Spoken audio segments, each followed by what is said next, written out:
What's going on? It's Donnie, man. Just trying to make a quick little video. I got a little bit of a cold, so I'm gonna sound congested. So I'm trying to make this video as quickly as possible, man. Don't panic. Don't panic. Don't panic. A lot of y'all panicking right now. We played like shit. We didn't do what we gotta do. And right now we're kind of looking at it like, damn, Cleveland punched us in the mouth, and now we're trying to recover. And we never recovered.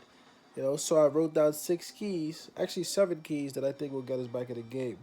Key number one, we got to be more physical, man. Like, no doubt about it. Cleveland took the game to us from the first minute, and we didn't do a thing about it. You know what I'm saying? We're not going to win many games like that if we're not able to sustain the physicality that Cleveland is bringing. That's just how it's got to be. If we don't bring no physicality, you can forget about it. We just got to hit them back. Same thing that Cleveland's doing, we can do the same thing. We got to be able to match their energy. We got to be able to be aggressive. They knew what they were doing. The hard fouls, the hard shots every time we drove, you know what I'm saying? It's their game plan. It's funny. I didn't think it would matter as much what Okoro said, but they came out physical, man, and we weren't. And it cost us, you know what I'm saying? So that's one thing that, right from the jump, we're going to have to work on that. Second, quickly has to lead the second unit now. This is 2 games now, and I must say, he played very well towards the end of game two, even though, yes, we lost. It didn't matter much in the end. But, his shots were getting there. He was getting it going. And even what should we call it, noticed it as well. Reggie Miller, he noticed that quickly is getting it going. So keep that as an eye for, keep an eye on it in game three. And I noticed the same thing. If quickly's that second unit, that's like 15, 17 points right there. That's like the swing of the game. Quickly hasn't really been there yet. We haven't even clicked yet. You know what I'm saying? It's only 1-1. We're not down. It's tied. It's tied. We now got a chance to see both sides of the Cavaliers, and now we must match them accordingly. You know what I'm saying? But quickly, it's gonna uh, need to improve, and I think he will. And he's a huge part of our comeback in this series next game. And he just has to be the leader. Offense has to flow through him, and you take it from there with him. You know what I'm saying? He's done it. He's done it so many times. He's literally one of our best players. And yeah, he has to take that responsibility because it's time for us to take control of this series. Number three, Tibbs has to rotate better. You see what happened in the end with Randall. This is unbelievable that Tom Thibodeau is still allowed to make these type of moves. I know you're the head coach, but other coaches do have say. You gotta rotate this team better. If a defensive matchup isn't working, if RJ Barrett is not able to control Garland, you put Deuce McBride in there and see what you can get. You know what I'm saying?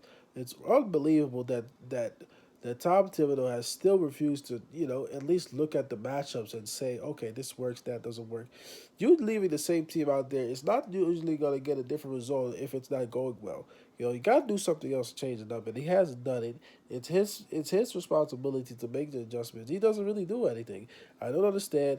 Guys are getting hurt because of his long rotations, and it causes us to just be put in predicaments where we just don't have the guys to sustain the play that he wants them to play. He's playing them like 40 minutes. Like, that doesn't make any sense.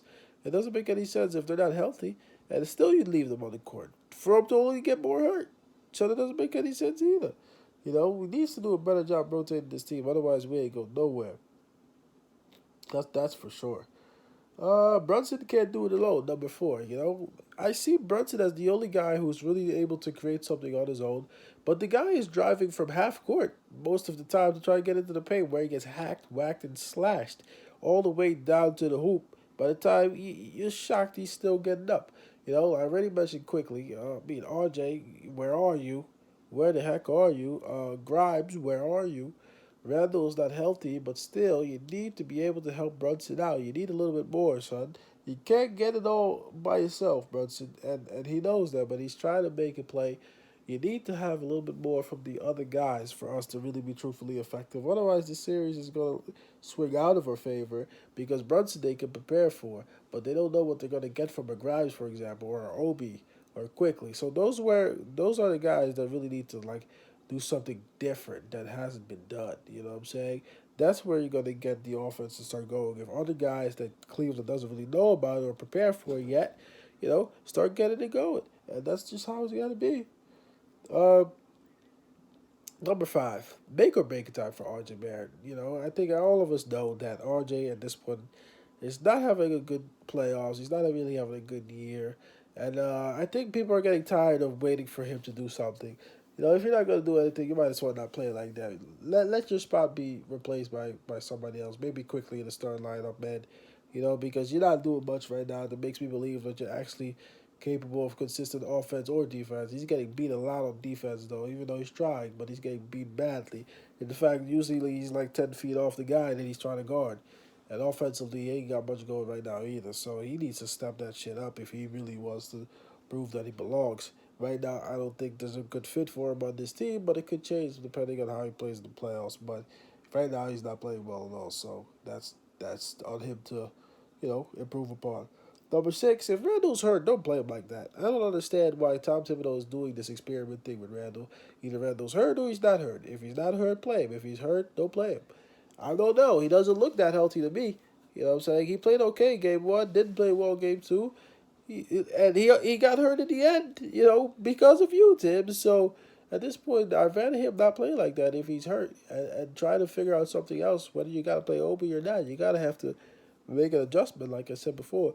But if he's not healthy, stop putting him out there for all these minutes, man. It's not fair, and it's not going to help us win basketball games because then he's only going to get more hurt and be pulled anyway. You know what I'm saying? So that's on Tom Thibodeau. But I'm saying if Randall's not healthy, man, you can't play him like that. Seven, last but not least, defense must improve. Our defense is terrible. 3-point defense is terrible. Defense in the paint is terrible. Our 1-on-1 defense is terrible. It's just so many areas that we need to improve upon, which we have the ability of doing that, but we need to be able to have some type of consistency. If you don't have the consistency, it doesn't matter. So many wide open threes come off of ball movement. And sometimes we even double too early. Like we sometimes double straight away. Like why are we doubling for? Play man and then see what you can get. By the time they get close to the paint, you know what I'm saying? That's how the Cavs play us. They pick and choose when they press. They pick and choose when they'll sit back. Like you gotta understand. There's a difference when to do everything and when to do it. Sometimes it works in this scenario. Sometimes the other scenario works better. You need to decide that. But overall, I think this game was a lesson for us. And don't panic. Don't panic. A lot of people are panicking. A lot of people are worried.